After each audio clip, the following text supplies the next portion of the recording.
Let me also give a salute to our staff here in New York and our chapters around the country around last week's Martin Luther King celebration. And it was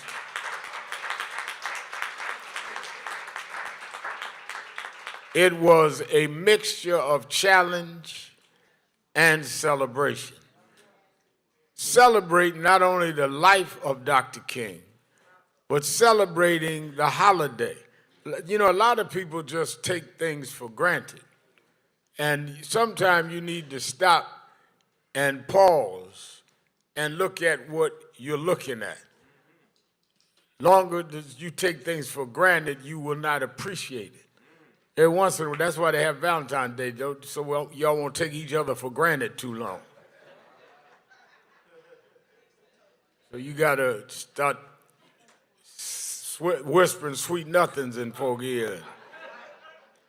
Even though your girlfriend got diabetes, you give her some candy that she shouldn't be eating. But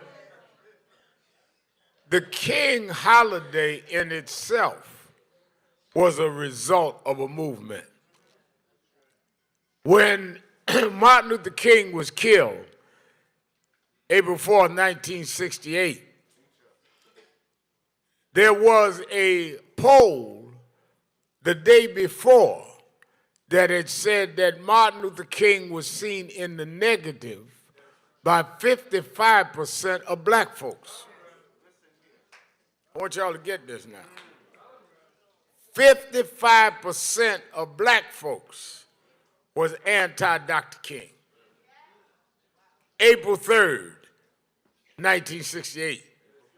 April 5th, the day after he died, everybody was with Dr. King.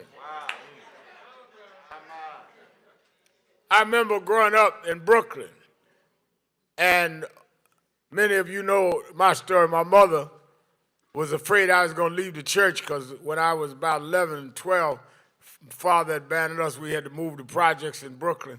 And I'm watching the news, and I started wanting to get involved in a movement, start coming to Harlem, convinced her to let me come up and see Adam Clayton Powell. And she brought me to my pastor, Bishop Washington, who brought me to Reverend William Jones, who was Dr. King's chapter leader in New York, head of Operation Breadbasket. And Reverend Jones introduced me to Jesse Jackson, who was in his 20s. I'm all 12, 13 years old. And they took me in. It was not fashionable in '68 to be a follower of Martin Luther King in New York. I just want some of you, the old timers sitting here now, they will tell you that was not fashionable. People would tell us, you can't talk that nonviolent talk up here. This is Malcolm's town. I'm talking about straight out. It was not easy going to school. Everybody in my Tilton High School African American Club were members of more, quote, militant organizations. But when Dr. King got killed, everybody understood the value of his work. Sometimes you don't live to see the credit you deserve. And you just keep working. When you know somebody is committed is when they work with no credit.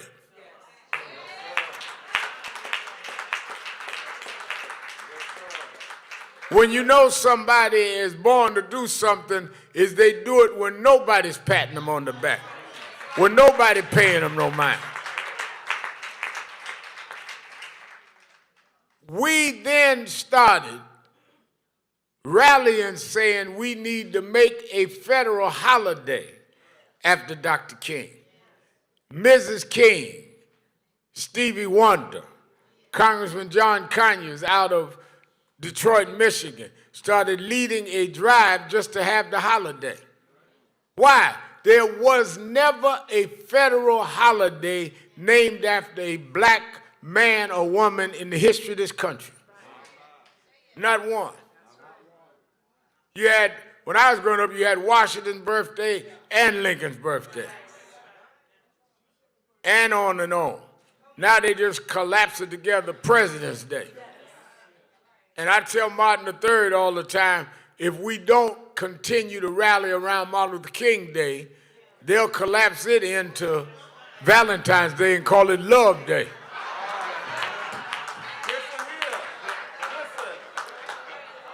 Oh no, they done put the presidents together. They'll put King and Valentine's Day together. So we march, we petition. First time I ever went to the White House, James Brown, Godfather Soul, brought me there with him, where he lobbied President Reagan on the King holiday. The picture y'all see of me when I first started doing my hair, James Brown made me do my hair like him to go to the White House. And I got on my collar. We were going in the White House, this first time I went, 1982, to lobby for that holiday. Nobody ever thought that it was possible, but it happened. I want y'all to get this history, because things kind of sweep past us. Because right now there is a movement to erase black history from the schools. President Trump just talked about they're not dealing with black history parts in certain federal agencies. You need to know your history, because if you don't know your history, you won't know where you are, and you don't know where you're going because you don't know where you come from.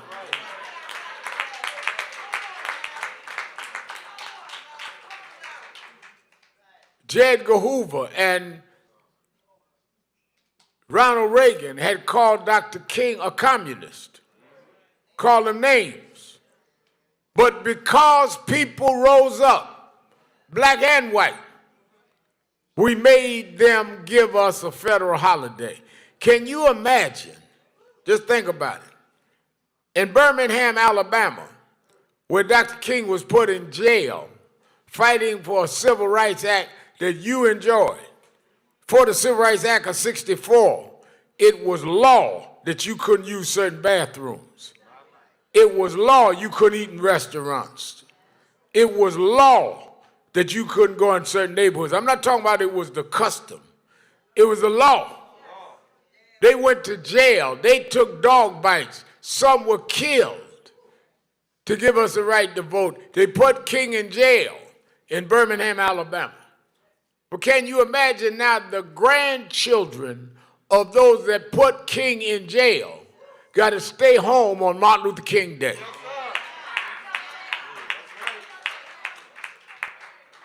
The courts that prosecuted him closed on Martin Luther King Day.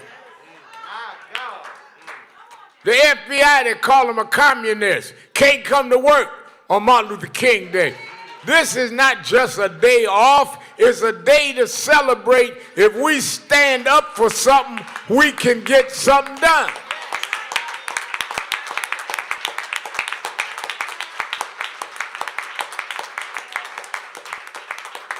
That's why folks be talking about, I don't know why y'all be going to them rallies. Because we change stuff. Things don't happen by automatic. Things happen because some people stand up and change. And some of the very people that never go to a rally, never go to a march, never go to their own community meeting, too lazy to even go downstairs for a tenant meeting in their own building.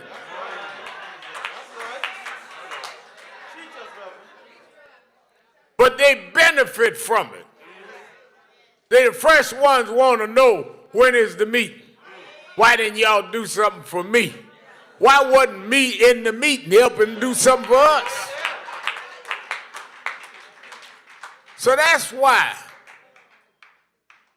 I celebrated and celebrate every year King Day. Because it is not only extolling a man who gave his life for us, it is also reminding us we can get things done if we get up and do it. That's why last Saturday, our Saturday forum, we had the governor here, the mayor here, both U.S. senators here, all the elected officials right here. Why? Because this organization comes out of the lineage of Dr. King. Martin Luther King III and us worked together. Coretta Scott King came to our events and said we were in the spirit of her husband. We make them come here and report on what they're doing. Because this is what the King movement was about that is now manifested in National Action Network. Now, that don't mean other organizations are not right, but this is what we do. I ain't trying to be with everybody. And I don't expect everybody to do what I do. I don't expect all ministers to do what I do. Everybody ain't called to do the same thing. Jesus had 12 disciples. They had different gifts, different talents. Everybody don't do the same thing. Tyrone sing, I don't sing. I don't even sing in the shower. I start singing, the water stop.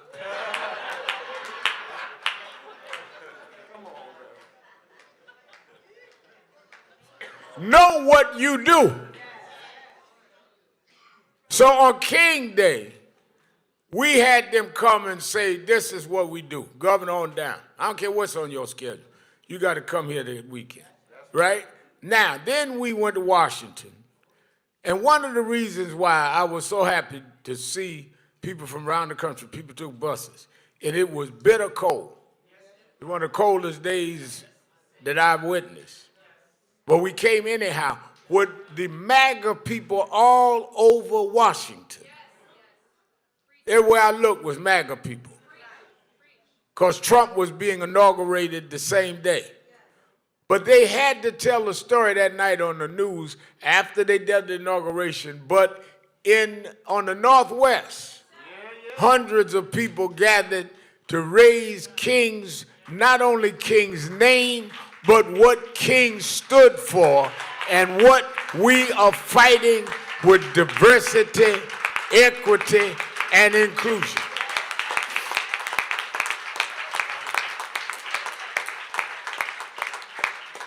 Now, let me, I'm going to get right back to that, but let me tie this together. Sunday, as God would have it, I was asked to preach the morning service, MLK weekend, at Abyssinian Baptist Church, which I did.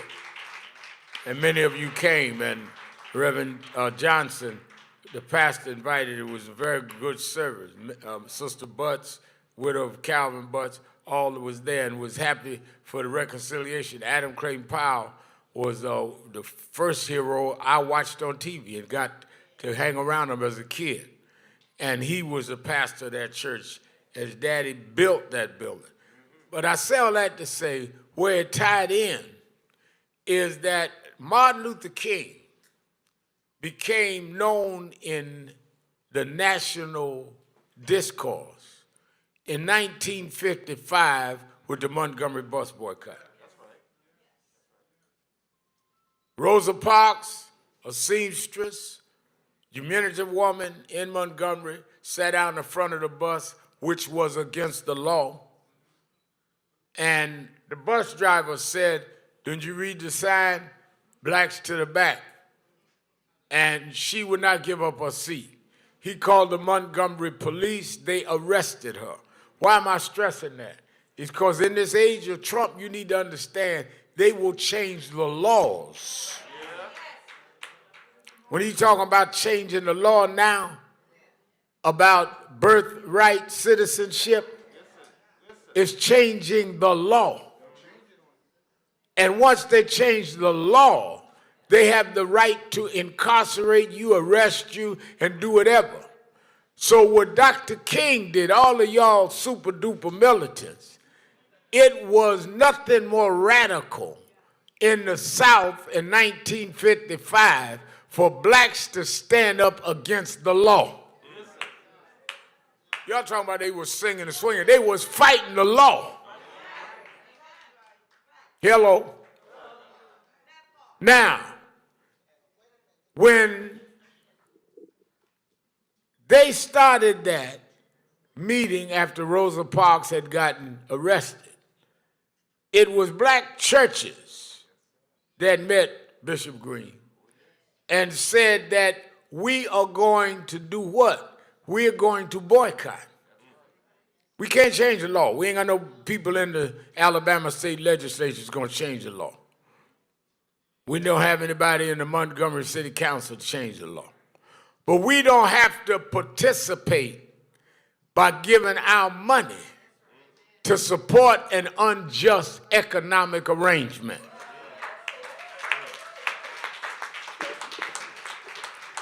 So they decided they would do what? The Montgomery bus boycott. And they said it is better to walk in dignity than ride in shame.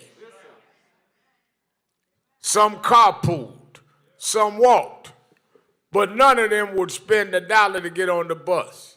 Now, let me straighten out one other misnomer, because I used to have to argue with this growing up with my contemporaries.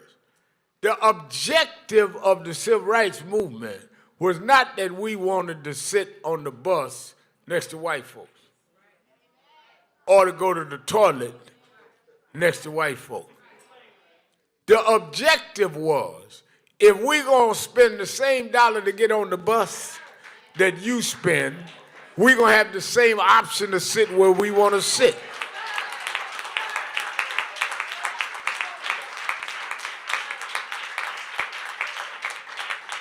The problem is you let too many people try and interpret to you what other folks that are fighting for you are doing. I don't know why they always causing trouble. No, we are breaking up trouble. So they did an economic boycott. Now watch this. Dr. King said that he learned the principles of how to boycott because he read a book that had been printed in 1944, which was 11 years before Montgomery. And it was a book named Marching Blacks. In 44, they weren't even calling themselves blacks. They was calling themselves colored. Y'all hadn't even got the Negro yet. But this author wrote a book, Marching Blacks. And the author was Adam Clayton Powell, pastor of Abyssinian Baptist Church. This is before he went to Congress. And he talked about how they would not hire blacks to become bus drivers here in New York. And that he and some of the ministers, Reverend Byrd, went down and asked the transit people. Now, we done went from Montgomery to New York, but we in New York before Montgomery. See, that's why this whole thing about that was a down south movement. No, the southern movement learned from the northern movement. Frederick Douglass was in the north. Adam Clayton Powell was in the north. Marcus Garvey was in the north.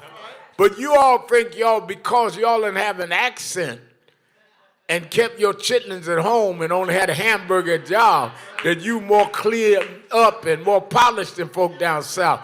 You had the problems here and had to deal with them first. That's why the Harlem Renaissance was up here. Powell and them said that we will not ride the bus in Harlem unless you hire black drivers. And they had the Harlem bus boycott in the 40s, which is what King learned how to do in the 50s in Montgomery. Then they turned around. After they were successful, they hired first two black drivers, a bus. All you black transit workers ought to thank Adam Clayton Powell.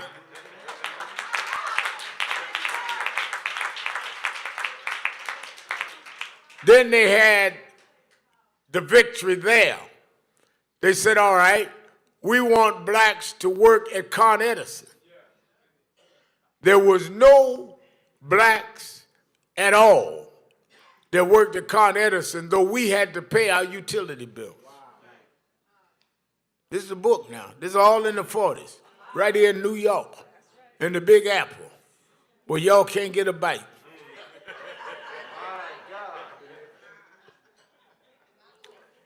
They went down there with the heads of Con Edison. They said, we ain't hiring Negroes. It's all right, fine. They went and had what they call Black Tuesday. And every Tuesday they told everybody in the churches, turn your lights off. And the power got to be so messed up, they hired the first blacks. Then it got worse than that for the other side. They now said we want to hire blacks in a telephone company. Oh, no, we can't do that. Okay, fine. This was at a time when in order to place a phone call, you had to call the operator, and the operator would place your call. So Adam Clayton Powell told everybody, call the operator, overrun the switchboard. And the big guys down at Wall Street couldn't get an operator because the switchboards was jammed up. And they called Powell down and hired the first blacks at the phone company. I'm telling you, you are in the birthplace where movements started.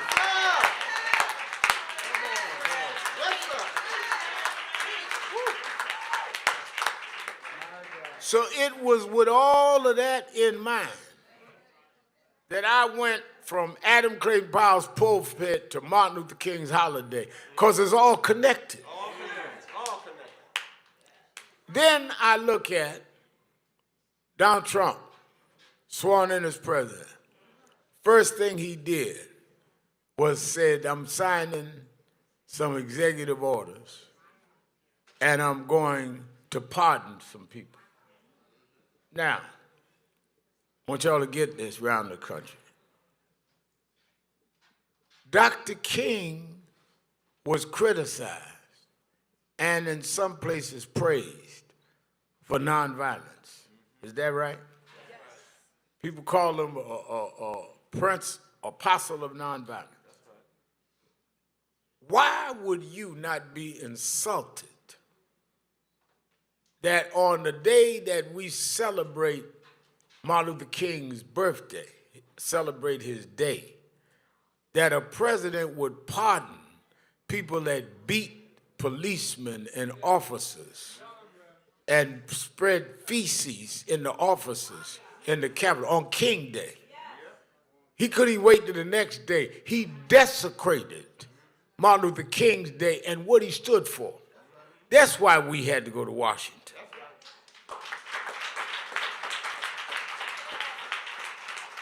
And we went to Metropolitan AME Church because that is where Frederick Douglass' body lied, and they had his funeral there, and where we brought Rosa Parks' body. So we wanted to connect this history and say in these times, we don't have to fight about the back of the bus. In these times, we don't have to fight about the registering to vote. Though they playing voting games, we can register. But in these times, the issue in these times is you have a man in the White House from the North that was just like the Northerners that wouldn't hire us at Con Edison and they wouldn't hire us in the transit. You have a Northern manicured racist. Just because he can get his nails done and his suits and his red tie don't mean he's any different from those overall racists down south. Y'all act like Jim Crow was your only problem. Your other problem was the refined James Crow Esquire.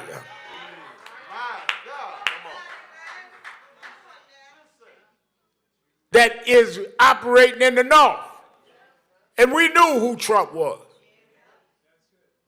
When Trump, who never opened his mouth when they killed a black boy in Howard Beach just for being in the neighborhood. And Trump was a big businessman, high profile. Never said a word. Never said his word, Bishop, when they killed Yusuf Hawkins for being in Bensonhurst, because they say we don't let blacks come out here. But when they falsely accused 5 young black and brown boys of raping and beating a white woman, one of them here this morning, stand up, Kerry Weiss, falsely accused. Donald Trump took ads out in the paper and said, bring back the death penalty and kill those boys. Now people say, well, he had a right to his opinion. Well, why didn't he have one about Howard Beach? He was born and raised right there in Jamaica Estates, right next to Howard Beach. Why didn't he have something to say about Bensonhurst? He has always been selective. But guess what? He comes out of the tradition and lineage of Northern exclusionary behavior. His problem is that some of us know we come out of the lineage of those that know how to handle that.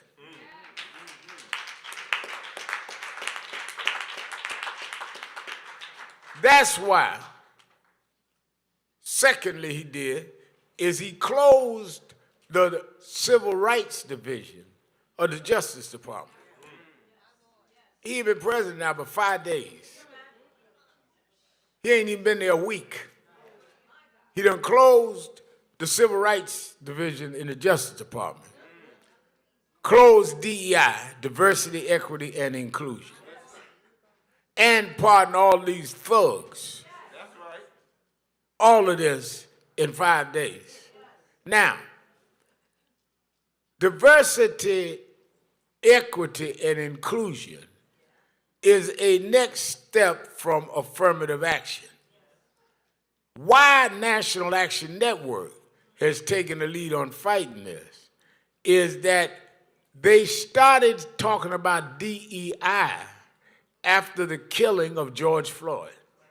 Is that right? Yes, sir. It was all affirmative action till then. But all of a sudden, corporate America said, oh my God, racial strife, people marching all over the world, white, black, everybody marching. We must have diversity. We're going to recommit.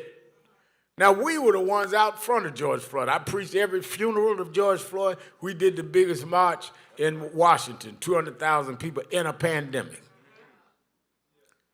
So we had to jump out here and deal with this because we were there when they started talking about DEI. Diversity, equity, and inclusion came out of the King movement into a Republican black man named Arthur Fletcher, who was the Undersecretary of Labor under Richard Nixon. He wrote the affirmative action plan. Why did we have affirmative action? Because you had an affirmative segregation. People talk, well, I didn't do it. I'm not guilty of that. Why should I suffer? You're not suffering.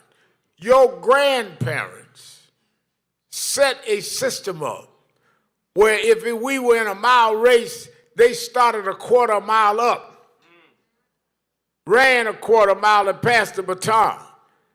Next generation and pass it on. You are ahead because they cheated at the beginning of the race.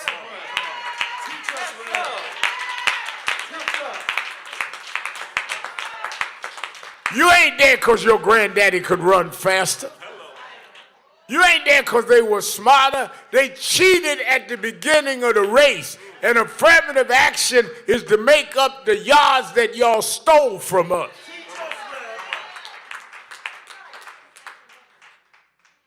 Went into diversity, equity, and inclusion. Okay. So now Trump, Northern races, I'm going to end that. Okay. Then I go right back to King. They got the Senate. They done last night voted in a guy to be the head of the Department of Defense. He got a background of being an alcoholic. His friends told him.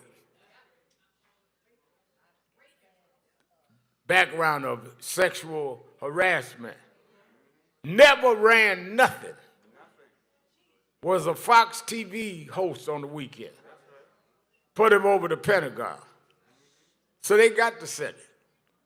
They got the House. But what they don't have is what King taught us and Powell taught us. They don't have the control of how we spend our money.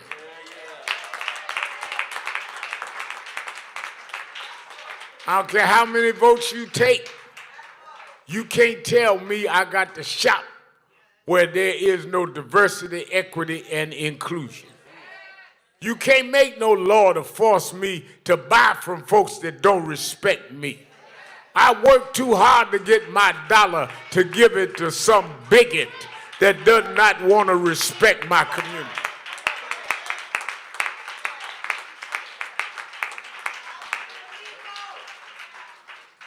So what we announced from the pulpit that funeralized Frederick Douglass is that we are taking 90 days. We formed a committee with some scholars and members of all the leading civil rights organizations.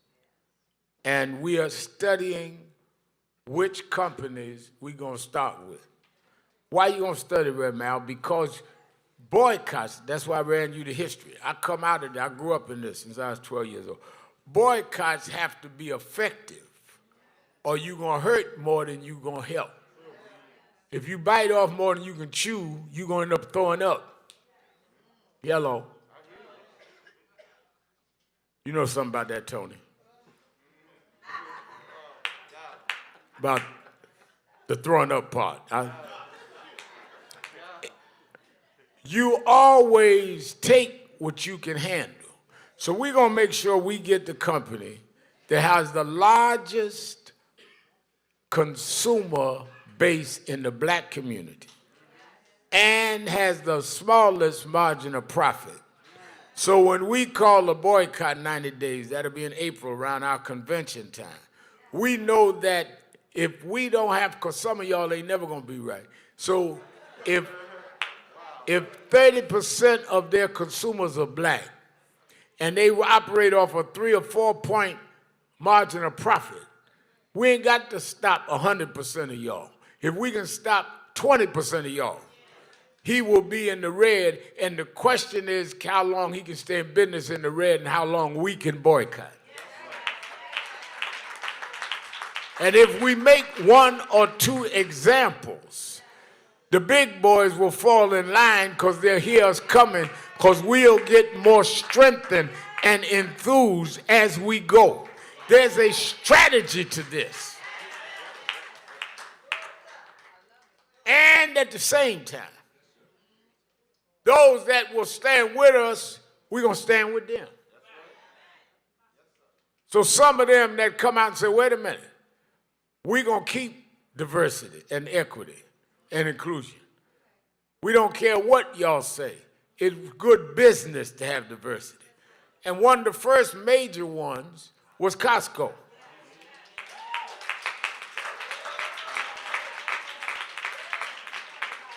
So Costco said, we keeping DEI. So to show we ain't negative, we gonna boycott, but those that are with us, we with them. At the end of this rally, I'm gonna take 100 of y'all shopping at Costco's.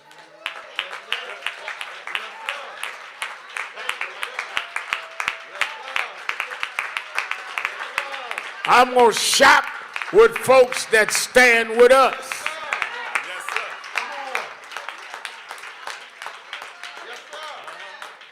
So we got 2 buses gonna be in the front when the rally's over.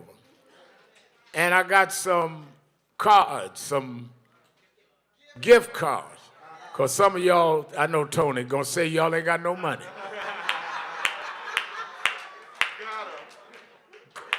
So y'all got $25 gift card from me. You go over 25, you're on your own. And I'm going to give everybody a gift card, and we going shopping for justice, shopping for DEI.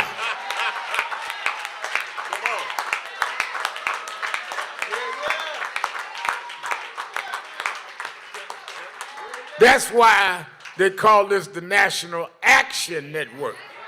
We ain't sitting around writing theories and writing columns and writing op-eds. We're action. I want them to see all over the country the black folks and white folk and Latinos up here in Harlem went Costco shopping because Costco stood with us. We're going to stand with them. Those that are against us, we coming down and we're going to close you down.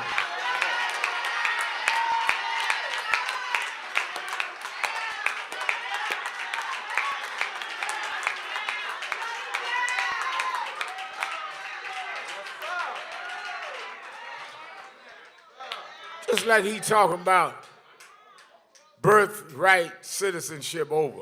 That's going back to Dred Scott. Dred Scott was a slave in Missouri. Slave master brought him to another state. Slave master was doing some business. Then he had to go back. When he went back, the family wanted to reclaim him. He said, no, I ain't a slave no more. I was free in Wisconsin. And they ruled. Judge Roger Taney was the Chief Justice appointed by President Andrew Jackson. Said that there was no rights that a black had that we were bound to respect.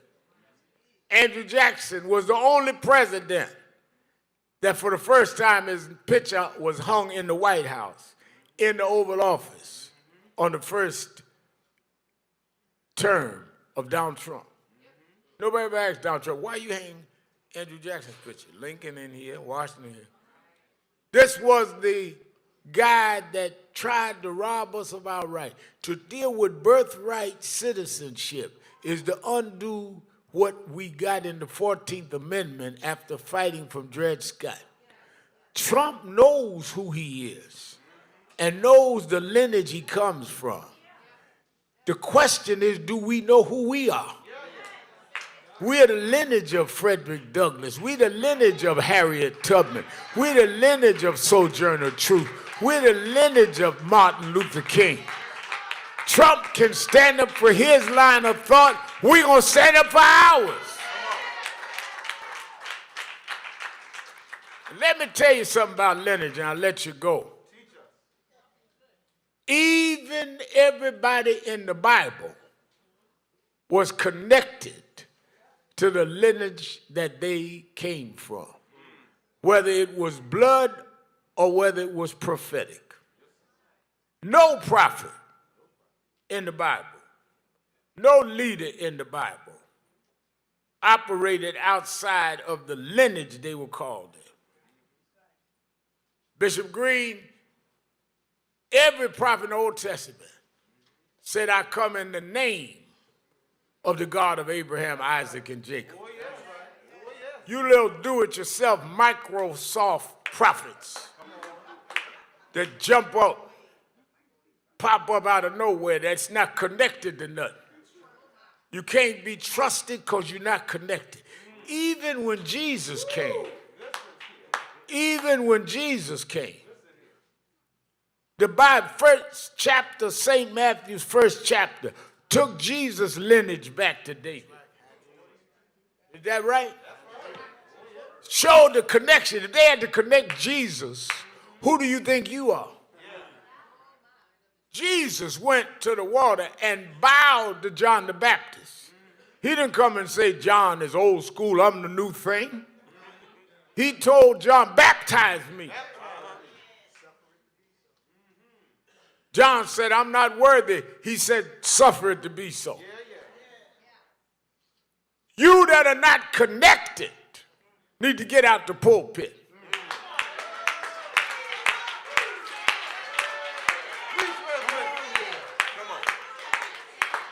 We don't need no preachers that sat up in the back of the car with a do-it-yourself kit.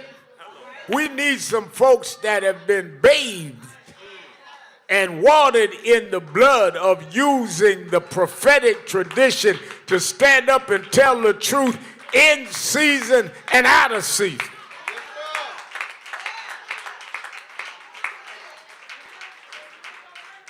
Guy asked me, Rem, out of all the things that you've seen and read, you've been preaching since you were a little boy, is there anything that you ever wish you had the end of a story that you didn't get in the Bible? I said, you know, one thing is I always wondered about. And if I could ever talk to Jesus in person, I would ask about is the conversation on the Mount of Transfiguration. Because even Jesus, before he turned the curve to do the rest of his work, went up on the mountain. And according to the Bible, Bishop, they say that he told his disciples, wait one minute. They went to sleep. And he went up on the mountain where they went to sleep and said he talked to Moses and Elijah. And I would have wanted to hear that conversation. I wonder what Jesus needed to ask Moses. I wondered what he wanted Elijah to tell him. The disciples slept and never, ever told us what he said. But I imagine that if we talk to our predecessors, they will tell us, don't buy where you're not respected. They would tell us, stand up even if you got to stand by yourself. They would tell you, don't be trumped. We fought too hard. We got too many days in jail. We were persecuted and killed. Don't let the banner go now. I've been to the mountain and talked to our ancestors. We come too far to turn around now. We won't go back. I don't care how many votes Trump got in the Senate. We won't go back. I don't care how much they get some Negro getting up misquoting Dr. King at the inauguration. We won't go back.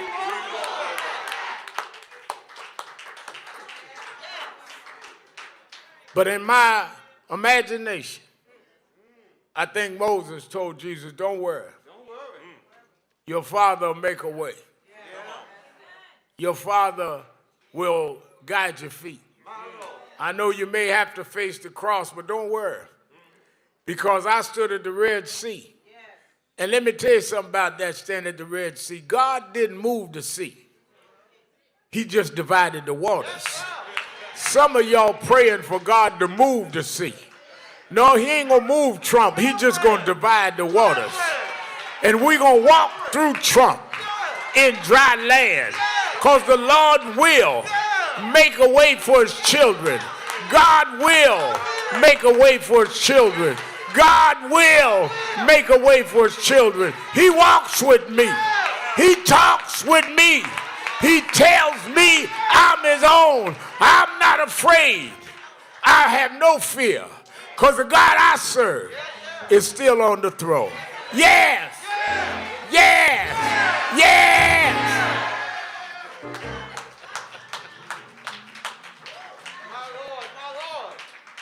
A friend of mine called me the other day and said they're about to amputate his ankle.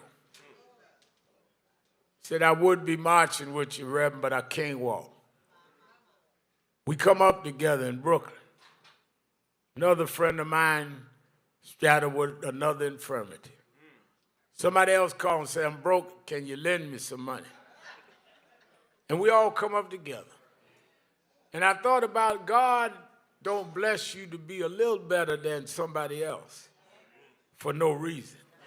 He blessed you so you can be a blessing.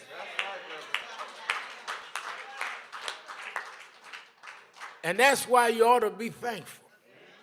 And be thankful enough to stand up. That's why we're going to Costco's, because some of my friends can't walk over there. Some of them ain't got no money in there. But it could have been me, Tisha. We come out the same hood. It could have been me. We came through the same schools. It could have been me. But God gave me what others didn't have. So I'm